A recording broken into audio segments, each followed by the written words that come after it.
sa harap ng ating mga two gentlemen. Ayan, and ganito po ang gagawin. Wait lang. Hindi pa nag-start. Masyado excited si Vanessa.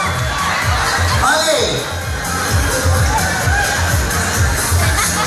Okay, so in 2 minutes, in the span of 2 minutes, paunahan kayong magpalambot ng talong. So, your timer starts now. Okay, sino kaya sa ating 2 ladies ang magwawagi na tanggal na ang talong ni Apo Kabo?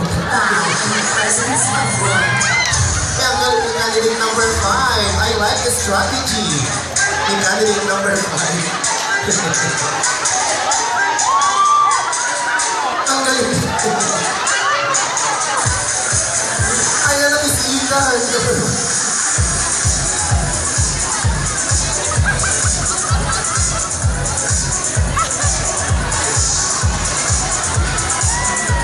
Si Vanessa naputol na ang talong. Naputol na ang talong niya sa Kabo.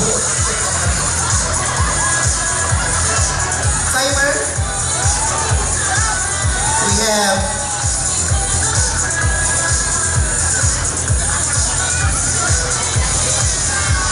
marami pang oras. Warm pa. Sige lang. Ituloy mo na. Push mo yan.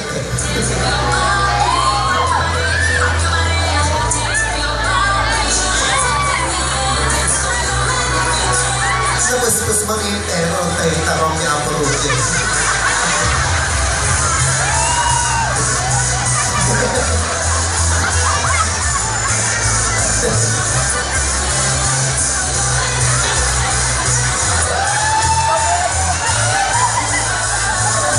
Ayan, sino ang may gusto kay Apo Kabo? How about kay Kagawad Rudy? 15 seconds left. 10 seconds. 10, 9, 8, 7, 6, 5, 4, 3, 2, and 1. Time's up. Miss Bobby, pakikuha ang ating mga talong.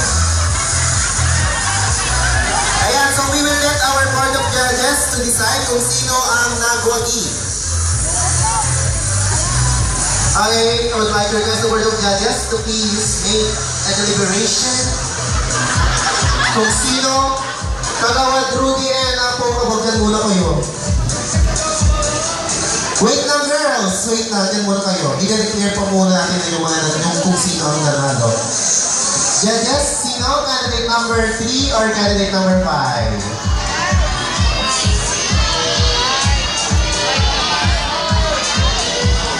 According to our judges, the winner is candidate number 5. Congratulations! Ako kabagyan, Apo Rudy, dyan po muna kayo. Wait lang. Wait, there's more.